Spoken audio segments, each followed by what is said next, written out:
na-esonyere ebe Ojebe Ogene TV. Abụ m Onyeka Valentine. Anyị bụ ndị ebe Ojebe Ogene TV. Anyị bịa n'ụbọchị tata na-agagharị n'obodo niile dị iche iche na Ojebe Ogene wee bata na Awhum village tata na nke Chief Peter Ugwu, onye jere ịtụ mmamma n'ụlọ ụka n'ụbọchị tata nke ndị oyibo na-akpọ Thanksgiving. Ka anyị batara, anyị fụrụ ọtụtụ ndị mmadụ, fụkwa oke mmadụ na Awhum anyị na-anọ taa. Anyị ga-eyi ya igwe na-ekwu okwu ka o wee kọwara anyị onye ọ bụ, ka ọha na eze wee mata onye ọ bụ na ihe na-eme n'ụbọchị taa. Regent ndị ebe Ojebe Ogene television. The people are decorated with some extraordinary wisdom. That is why I think most of the developmental programs, things that project Ojebe Ogene, it had always started off from the Berians. Some machine there because you show project one day, Ojebe Ogene got back on a world map by the grace of God, now Jesus. Chief Nze Joe Okechukwu Ogba. My village, Ibito, sent me to represent them na Igwe Council of Awhum, to become the chairman of Igwe Council of Awhum then. What is the duty of the chairman of Igwe Council? No, but regent. Regent, they can get a no, but I can't know, no, need. If I'm one who don't get about what bemo. If I'm one name, okay. Chief Peter Ugwu, Madikife one of Awhum. Ebonyi women I took in the Rekaketa. I jere tata no ka jenye Chukwu to Chukwu mama. Only have the oldest chief. Only have the chairman of the General Assembly. And the one chief Madikife Shomo Dorun. Na abo ajakwa ba no me na Igbo na Ojebe anya eche maride ejene. Ndị na-esonyere ebe Ojebe Ogene TV. Dịka anyị bịara na nke nwanne anyị nwoke Chief Madikife, ewee bụ ya anyị ọjị eji wee nabata anyị, ọjị eji wee mara Igbo eji anabata ndị ọbịa. Anyị wee na-asị ha na ọjị eze dị eze n'aka, ha gọziere anyị ọjị, ha gọzie anyị ata wee jewe ebe a na-eje. Deje na ụmụ m deje n'afọ Chief Madikife nke izizi na Awhum, Mr. Peter Ugwu.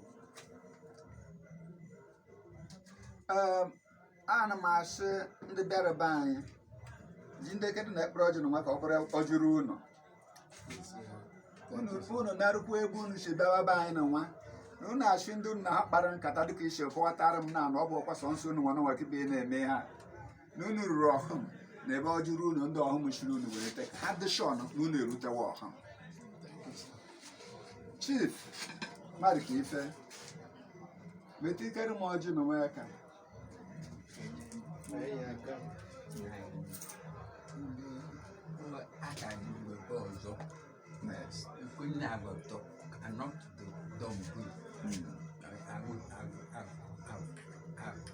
Have more. Yes. And Thank you, sir. The band, they don't know one Namuku. Sumomo. There you go. Okay. You make it, yeah. Nico. Every more Chukwu na Chukwu nwa na Chukwu mmụọ nsọ ịtọ n'ime ofu dị ngọzi. Anyị ekene gị. Chukwu kere Ojebe Ogene, anyị ekene gị. Chukwu na-eme mma ihe mmadụ na mma. Anyị kwagobe ịfụnanya Chukwu, anyị ekene gị. Anyị na-ekene gị Chukwu ọma maka ndụ inyere Ojebe Ogene.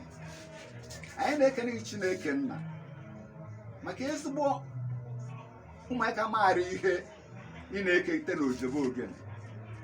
Anyị na-ekene maka ndị nwa chịkọbara onwe ha mgbe ha na-akpa nkata n'ụwa ọ bụghị obere ihe ọkwa ejikwukwuru onye bifo na ha ekwekọrị na ha ji ka eme njem ha na-eje kịta Chukwuma njem ha na-eje kịta bụ maka ha na onwe sọ nsọ ọkwa maka adịmụna mma na-aga m n'ihu Ojebe Ogene ha nọ n'ime enyi anyị na-ayọ Chineke nna ọchịrị nwe ji maka ha wefute wekere maka ya gozie ya n'aha Jizọs Chukwuma ọchịrị nwe ji maka na ha dị aba anyị wefute were maka ọjị nwe ebu n'afọ nsọ gị enu kịta Chukwuma biko mee ka ihe niile ha chọkwara projekti n'ụwa ha ji ka ọ gazibe ka ha si uche ya n'aha Jizọs onye ime n'igwe biko zitere anyị ndị enyemaka ndị nwere ego ha ji ka ejinyere anyị aka agaghị agba ka ahụ nwata eze biko chekwebe ka a na-agbago chekwebe ka a na-agbada ihu nwere moto ba ji bịa nweke moto ba ji nakọrọ moto ba ji jekọrọ other communities nọ n'Ojebe Ogene ha na-ejeri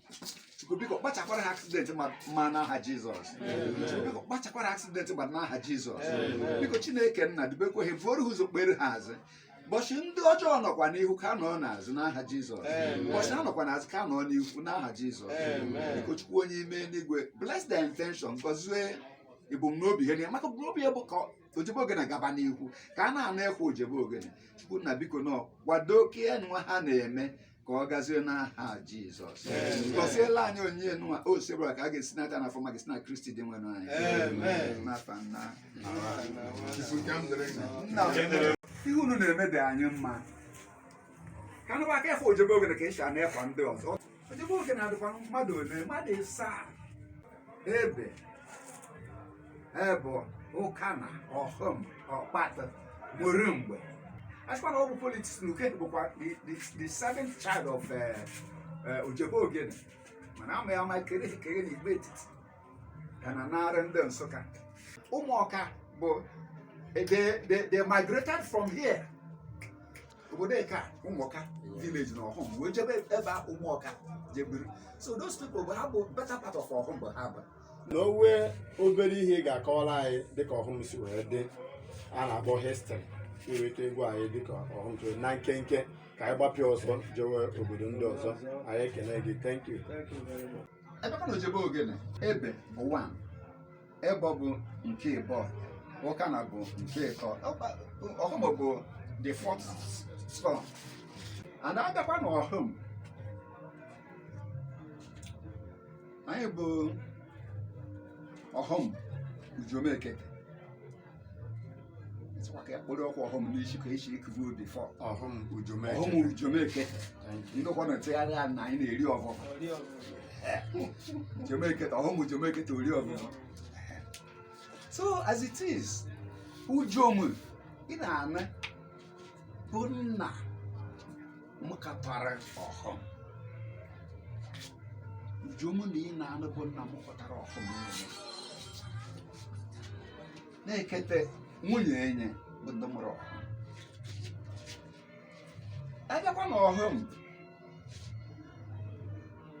nwere itune Igbo na Awhum nwere Darorie kịta anụwa bụ irukwe Main a asikwe maka fụba Main Road kịta irukwe Main Road bido Main Road n'ụgbagobe bụ ndị anyị na-eke Darorie ma ọ bụ ndị ene Awhum then bidokwe Main Road agbadata baba anyị nwa bụ anyị na-egwu anyị bụ Ikeghe na Ibute anyị bụ ndị Ibute ndị bụ ndị Ikeghe na Awhum bụ Obege Amechara na Ishiowu ha bụ ndị Ikeghe anyị nwa bụ Ibute Uwene na Ibute Ụwa bụ ndị Ibute Awhum then enu Awhum bụ bido kwakpana gbagobe bụ ndị enu Awhum irizigbo ndị enu Awhum ha nwekwa ụdị ka esi asị nke ha na amasha na Ibute nọ ama ebe na ama anụ nọ akparata na ama ụdara nọ ka esi nọrụbeghị mana the two major parts enwere na Awhum bụ Darorie then Ikeghe na Ibute na ka esi Awhum si edegodoro so far ụmụọka bụ that place ụkwụ akpụkpọrọ ụmụọka bụ the central village na Awhum ebe ahụ data our market square dị a na-azụ nkwọ azụ orie na Awhum ụgwọ akpa anyị ha ji mee bus stop n'ebe ndị ụmụaka bụ enwe ebe ahụ, you know, and they belong to Awhum. Mashikwa ka ikebe geographical location the way I should be band. Yes. Kedu ọfọ ị nwere na nkwado unu nwere ike inye ndị ebe Ojebe Ogene TV na nkenke ka ịgbapụ ya ọsọ n'oge adịrị ọzọ? Moderator, thank you very much. Thank you, sir. I said that ekwukwe ma ejebeghị ekwukwe. Asị m ndị be anyị okoro dịrị be Igbo mụnya karaba anyị. Asị m na ihe ndị ebe na-arụ n'Ojebe Ogene na-apụta ife. Ọ na-apụta ife. One instance ha mere n'evat mgbe e mere mkpatụ agreement something and that I went, I honored the invitation make ike ma ụbọchị ahụ. Na so ebe na-ayọ Chineke nna bụ ka ọ kwụsie unu ike. Movement ahụ na-abịa agbaghị aka eje agbaghị aka akwa udoma agbaghị aka ahụ nwata eze. Anybody who is looking for progress, you must spend to get that progress each other. Moto bụ unu ji bịa na unu chatara moto achata. Ọ bụrụ na unu webe moto unu ga-agbanye efe unu na service the vehicle. So it all requires money. Mana ana m ayị unu biko nna-achị unu biko jisie unu ike. Na o nwere taa mgbe o jiri ukwe, o nwere oge o jiri ukwe ihe a metabara unu mkpọrọ as the initiators, as the founding members of this arrangement, you know. So because in due course you will laugh. That's my prayer. Chineke nna ga-atinye unu amụ ọchị n'eze in due course. Na Chineke ga-agba unu ume. Mgbe oge okporo oge unu ga-erite uru n'aha Jizọs. Ana m ayọ Chineke nna dutere unu be anyị n'udo. Biko Chukwu ọma, otu anyị nwere obi ebere na ịfụnanya dutere anyị ụmụaka n'udo ndị ebe Ojebe Ogene TV. Biko Chukwu ọma, obodo ịfụnanya nwe n'ebe anyị nọ nekwe ebe dị n'iche n'udo ka anyị kwụgharị kpara ha n'ụzọ n'aha Jizọs. Tediri Jesu Kristi.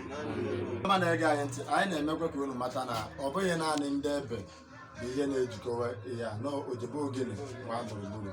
Anyị nwere ndị Ọkpatụ, anyị nwere ndị Awhum, anyị nwere ndị Ụkana, anyị nwere ndị Abọ, anyị nwere Umurumgbe, anyị nwere Ukehe n'ime ya, anyị nwekwara ndị Ụmụọka.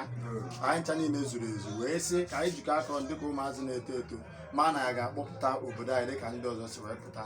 Dadi bụ onye jere ụka tata, anyị si ka ekene na ịja mma na ugwu na nsọpụrụ dịrị Chineke pụrụ ime niile.